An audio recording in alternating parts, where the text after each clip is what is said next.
स्वागत है आप सभी का। ब्रेक के बाद अब बात करेंगे छात्रों की। सवाल पूछ रहे हैं कि कैसे यूनिफॉर्म खरीदेंगे। रांची में सरकारी स्कूल के बच्चे इन दिनों बैंक के रवैये से परेशान हैं, क्योंकि बैंकों ने छात्रों के खाते से 600 रुपए काट लिए हैं। शिक्षा विभाग ने 760 रुपए पोशाक के लिए 2 दिन पहले ही बच्चों के खाते में भेजे थे।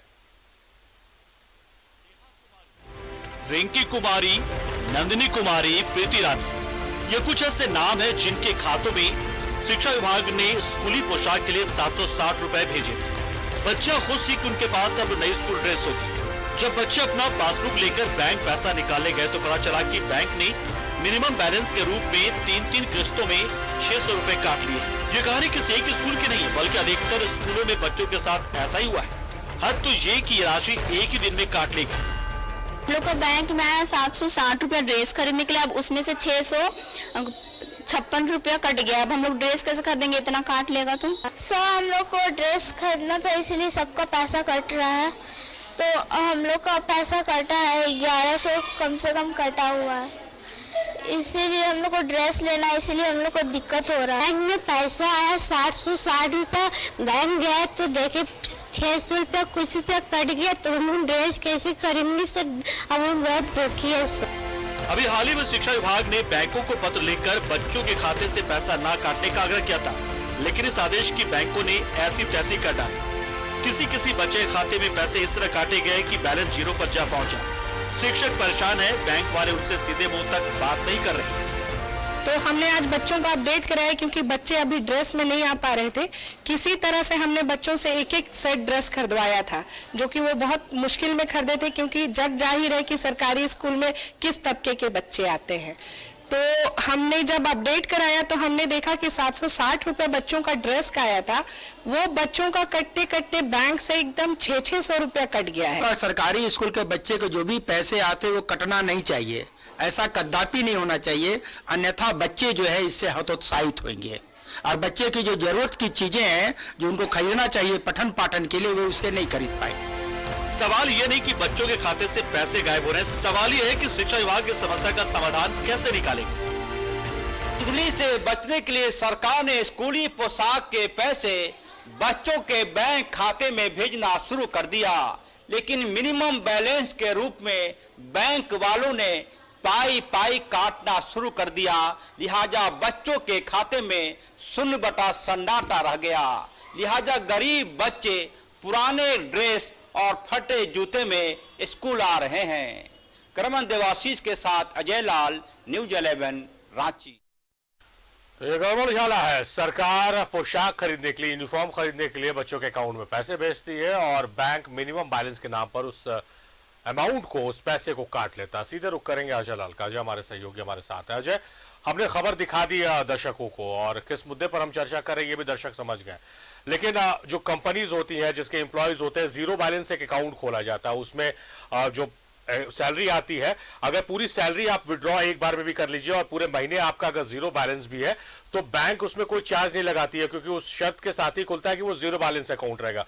तो क्या ये खाता जो बच्चों के पैसे भेजे जा रहे हैं, क्या इससे पहले बैंक से बात नहीं की गई थी कि इसी आधार का अकाउंट रहेगा जिसमें मिनिमम बैलेंस के चार्जेस ना कटे? देखिए, सारी मामला किसी एक या 2 बच्चों का नहीं है। आप राजधानी रांची में ही कई ऐसे स्कूल के बच्चे हैं जिनकी पूरी की पूरी राशि काटी गई मिनिमम बैलेंस के नाम पर। जब बच्चों के खाते स्कूलों में खुलवाए गए थे, उस वक्त ये शर्त थी कि जो बच्चों के पैसे आएंगे, चाहे वो पोशाक के पैसे हो या फिर मिड डे मील का पैसा हो। कई बार देखा होगा आपने कि कोरोना काल में स्कूल बंद रहे तो उसके पैसे, जो मिड डे मील का पैसा है, बच्चों के खातों में आ जाता है। लेकिन पता नहीं बैंक के कौन से कानून है, और मिनिमम बैलेंस ही नहीं सारी। मैं अपने सहयोगी देवाशीष के माध्यम से दिखाने की कोशिश करता हूं। मेरे पास एक स्कूली बच्चे जो 7th क्लास में पढ़ती है, उसके बैंक अकाउंट का जो है वो पूरा का पूरा स्टेटमेंट है। मैं दिखाने की कोशिश कर रहा हूं कि एक बच्ची के खाते में 23/12 यानी कि 23 दिसंबर को 760 रुपए आते हैं। शिक्षा विभाग ने भेजा था पोशाक खरीदने के लिए, स्कूली ड्रेस खरीदने के लिए, लेकिन पैसे जैसे ही 23 दिसंबर को आए, 3 किस्तों में, एक किस्त में नहीं, एक ही दिन किस्तों में देखेंगे लिखा हुआ है कि ये लिखा हुआ है लियन लिफ्ट 210 रुपया, फिर 236 रुपया, फिर 210 रुपया, और ये काटते हुए पूरी की पूरी राशि काटते हुए बच्ची के बैंक में बच गए 104 रुपये। जो लियन लिफ्ट अकाउंट होता है, जो खाते होते हैं, जो बैंक पैसा काटता है लियन लिफ्ट के नाम पे, वो ऐसा पैसा होता है जिसके बारे में कहा जाता है कि उस पैसे को आप निकासी नहीं करते, बैंक वाले उसको ब्लॉक कर देते हैं यदि आपके खाते में मिनिमम बैलेंस नहीं है। तब सवाल यह उठता है कि जब स्कूल के शिक्षक यह जानते हुए कि बच्चियों का खाता है, 7th क्लास में पढ़ने वाली बच्चियों का खाता है, 8th क्लास में पढ़ने वाले बच्चों का खाता है, आप कल्पना नहीं करेंगे तमाम ऐसी शर्तें थी। शर्त नहीं भी थी, शिक्षा विभाग ने 4-4 पत्र भेजे बैंकर समिति जो झारखंड में है कि बच्चों के खाते से आप मिनिमम बैलेंस की राशि ना काटे। लेकिन एक कहावत है कि ज्यों-ज्यों दवा की मर्ज बढ़ता ही गया, यही हाल है। शिक्षा विभाग ने सोचा था कि कोई बिचौलिया ड्रेस खरीदने का टेंडर न ले ले, 700 रुपए के ड्रेस को वो 500 रुपए कीमत का बच्चों के ना पकड़ा दे। लिहाजा सरकार ने यह तय किया कि सीधे पैसा हम बच्चों के खाते में भेज दें ताकि कोई बिचौलिया बीच में ना रहे। लेकिन एक नया खेल हुआ, पूरी की पूरी राशि बैंक वाले काट रहे हैं। अकेले राजधानी रांची के एक स्कूल में 1 दर्जन बच्चों के पैसे काट लिए गए। आप कल्पना कीजिए, दूर दराज से ऐसी शिकायतें आती रहती हैं, लेकिन इस पर लगाम कौन लगाएगा? जब शिक्षक स्कूल से बैंक, आज ही की घटना है, हमारी रिपोर्ट के बाद जब स्कूल की शिक्षिकाएं बैंक में गई, जिस बैंक की मैं चर्चा कर रहा हूं वो रातू रोड में है, रातू रोड चौराहे के पास बैंक ऑफ इंडिया शाखा है। बोलने में कोई हर्ज नहीं क्योंकि पूरा का पूरा स्टेटमेंट बैंक ऑफ इंडिया का ही है। बैंक वाले सीधे मुंह से बात तक करने को तैयार नहीं होते क्योंकि उनके पास दूसरे तरह के बिजनेस ज्यादा होते हैं। कार लोन ले लीजिए, हाउस लोन ले लीजिए, इस पर उनकी ज्यादा चर्चा होती है। किसी गरीब के बच्चे में, जिस बच्ची का मैं जिक्र कर रहा हूं, उसके पिताजी स्वीपर है, राजधानी रांची में स्वीपर है और इस प्रकार से अपने बच्चे का पालन पोषण कर रहे हैं।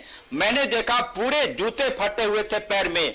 बच्ची आज जूते खरीदने वाली थी कि जब पैसे निकालेगी तो पता कि बैंक ने पूरी की पूरी राशि काट ली है। शिक्षा विभाग ने 4-4, 5-5 पत्र लिखा है बैंकों को कि आप बच्चों के राशि, बच्चों के खाते से मिनिमम बैलेंस के नाम पे राशि ना काटे। लेकिन सवाल उठता है कि ऐसे बैंक वालों पर लगाम लगाएगा कौन, टोकेगा कौन, रोकेगा कौन?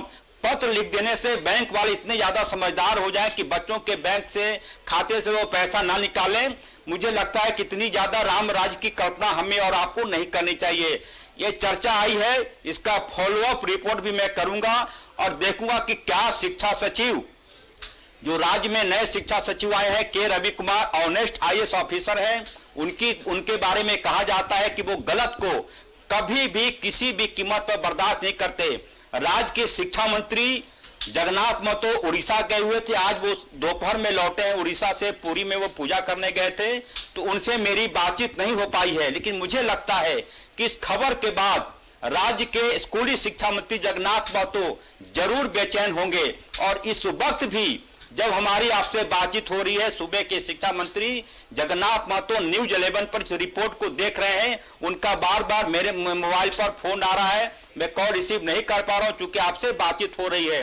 मुझे लगता है कि कल इस मुद्दे पर शिक्षा विभाग कड़ा रिएक्शन जरूर लेगा और लेने की जरूरत भी है। तब जाकर हो सकता है कि बच्चों के खाते में जो सरकार पैसे भेजती है उनके पोशाक के लिए, उनके फटे हुए जूते को बदलने के लिए कम से कम बैंक के अधिकारी मानवता के आधार पर अब इतना बड़ा दिल दिखाएंगे कि भैया कम से कम बच्चों के खाते से पैसा ना काटा जाए। आप पैसे काटते, हमारे आपके अकाउंट से कितने पैसे जाते होंगे उसका कोई हिसाब नहीं। SMS चार्ज के नाम पर बैंक बैलेंस में यदि आपने ATM से ज्यादा पैसे निकाले, 4, 5, 6 दफा निकाल लिए, वो पैसा अलग। यानी कि बैंक की जो कमाई का एक बड़ा हिस्सा है।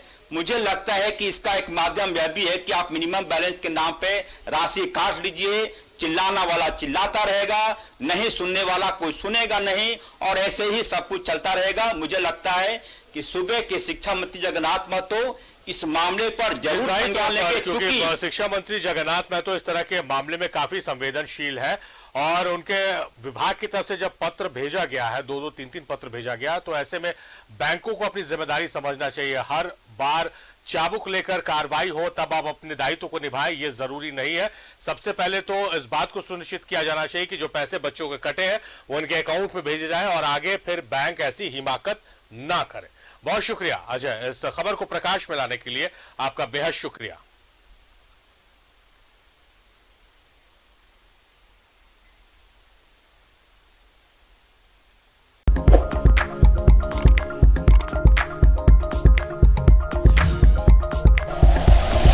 Like and share videos, subscribe करें हमारा चैनल और प्रेस करें बेल आइकॉन। न्यूज़ 11 भारत, सच है तो दिखेगा।